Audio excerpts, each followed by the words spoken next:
Hello hi friends, అందరూ ఎలా ఉన్నారు? ఈరోజు అయితే మనం ఐబిపిఎస్ పిఓ టోటల్ రిజిస్ట్రేషన్స్ అలాగే వాళ్ళలో మీకు ఎంతమంది పోటీ అనే దాని గురించి అయితే పూర్తిగా అయితే మాట్లాడుకుందాం. వీడియో అయితే చాలా ఇంట్రెస్టింగ్ ఉంటుంది.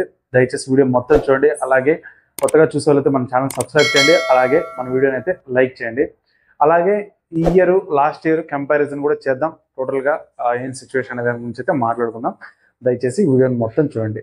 ఇక మెయిన్ టాపిక్లోకి అయితే వెళ్ళిపోదాం. నిన్నటితో ఐబిపిఎస్ పిఓ యొక్క టోటల్ రిజిస్ట్రేషన్స్ అనేవి పూర్తి అవడం అయితే జరిగింది. 20 లాస్ట్ టైం ఒక 1 వీక్ డేట్ ఎక్స్టెన్షన్ చేశారు కదా, అప్పటి ప్రకారం చూస్తే లాస్ట్ ఇయర్ కంటే తక్కువ రిజిస్ట్రేషన్స్ అయ్యాయి. కానీ నిన్నటి ప్రకారం చూస్తే లాస్ట్ ఇయర్ కంటే రిజిస్ట్రేషన్స్ పెరిగాయి. కానీ పెద్ద తేడా ఏం లేదు, కొంచెం డిఫరెన్స్తో పెరిగాయి. అంటే నిన్న ఎన్డీఏ టైంకి వచ్చేసి 6,93,430 రిజిస్ట్రేషన్స్ అవ్వడం అయితే జరిగింది. లాస్ట్ ఇయర్ అయితే 6,68,000 రిజిస్ట్రేషన్స్ అవ్వడం అయితే జరిగింది. ఇప్పుడు మనం తెలుసుకోవాల్సిన విషయం ఏంటంటే వీళ్ళలో మీకు కాంపిటీషన్ ఎంతమంది అనే దాని గురించి అయితే క్లియర్గా మాట్లాడుకునే ప్రయత్నం అయితే చేద్దాం. వీళ్ళల్లో ఫస్ట్ ఆఫ్ ఆల్ చాలా మంది ఒక్కొక్కరు రెండు సార్లు అప్లై చేస్తుంటారు. దానికి చాలా కారణాలు ఉన్నాయి. ఒకటి, వాళ్ళు ఏదైనా మిస్టేక్గా పిట్ అప్లై చేయడం, అంటే డిగ్రీ గ్రూప్ తప్పు పెట్టడం, లేకపోతే హ్యాండిక్యాప్ కేటగిరీ తప్పు పెట్టడం, లేదా క్యాస్ట్ కేటగిరీ తప్పు పెట్టడం. అలాంటి వాళ్ళను మీరు పోటీల నుంచి పక్కన తీయచ్చు. ఎందుకంటే ఒకరు వచ్చి ఈ 2 సార్లు అప్లై చేసిన వాళ్ళైతే చాలా మంది మనకు తెలిసిన వాళ్ళు అయితే ఉన్నారు. ఇక ఆ తర్వాత ఏదో జాబ్లు పడ్డాయి కదా, అందరం అప్లై చేద్దాం అని చెప్పేసి అప్లై చేసే కేటగిరీ, అంటే బ్యాంకింగ్ ఏ సిలబస్ ఉంటుందో తెలియకుండా కూడా అప్లై చేసే వాళ్ళు కొంతమంది ఉంటారు. ఓకేనా? మీకు తెలుసు, మీరు అనుకోవచ్చు ఆర్ఆర్బి పిఓకి ఎక్కువ పడ్డాయి కదా రిజిస్ట్రేషన్స్, దీనికి తక్కువ పడ్డాయి కదా అని చెప్పేసి. ఆర్ఆర్బి పిఓకి అప్లై చేసిన కూడా దీనికి అప్లై చేయరు. ఎందుకంటే దీంట్లో ఇంగ్లీష్ అనేది, నెక్స్ట్ క్వాంట్ అనేది, ఆర్థమెటిక్ అనేది చాలా హై రోల్ మెయింటైన్ చేస్తుంది ఆర్ఆర్బి పిఓతో పోలిస్తే. కాబట్టి వాళ్ళు కూడా చేయరు. ఓకేనా? వాళ్ళు కూడా పక్కన పెట్టేసేయండి.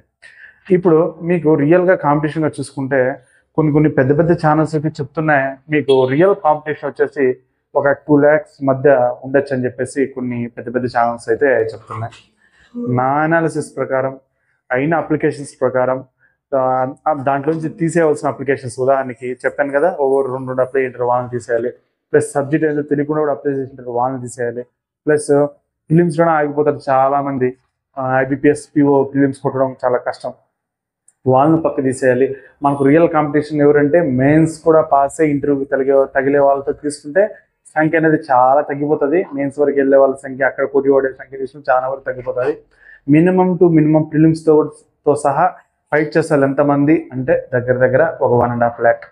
అంటే మీకు పోటీ 1.5 లక్ష మందితోనే ప్రిలిమ్స్ మెయిన్స్ తర్వాత పోటీ అంటారా, అది చాలా తగ్గిపోతుంది. ఆ నెంబర్ ఇప్పుడే చెప్పడం కూడా కరెక్ట్ కాదు. మీకు కాంపిటీషన్ ఫీలింగ్ అనేది తగ్గుతుంది. కాబట్టి మనం ఫిలిమ్స్ మెయిన్స్ పోటీతో తీసుకుంటే అయిన అప్లికేషన్స్ ప్రకారం అయితే మీకు దగ్గర ఒక 1.5 లక్ష మంది మీకైతే పోటీ ఉండొచ్చు అని చెప్పేసి నా యొక్క ఉద్దేశం. ఓకేనా? ఈ అనాలిసిస్ రైటా రాంగా మీరు కూడా ఒకసారి అయితే ఆలోచించండి. బట్ అనాలిసిస్ అనేది పక్కన పెట్టేసి కాంపిటీషన్గా చదివి కంపల్సరీ ఈసారి ఐబిపిఎస్ పిఓలో ప్రిలిమ్స్ మెయిన్స్ టాప్లో మీరు క్వాలిఫై కావాలని మనస్ఫూర్తిగా అయితే కోరుకుంటాను.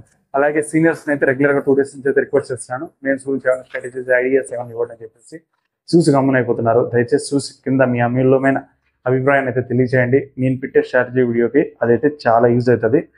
ఇలాంటి మంచి ఎడ్యుకేషన్ నాలెడ్జ్ వీడియోస్ కోసం మన ఛానల్ అయితే సబ్స్క్రైబ్ చేయండి. అలాగే మన వీడియోస్ లైక్ చేయండి. అలాగే బెల్ ఐకాన్ అయితే ఆన్లో పెట్టుకోండి. నోటిఫికేషన్స్ అయితే కంపల్సరీ వస్తూ ఉంటాయి. మళ్ళీ మరొక మంచి వీడియోతో కలుద్దాం. అంతవరకు అయితే బాయ్.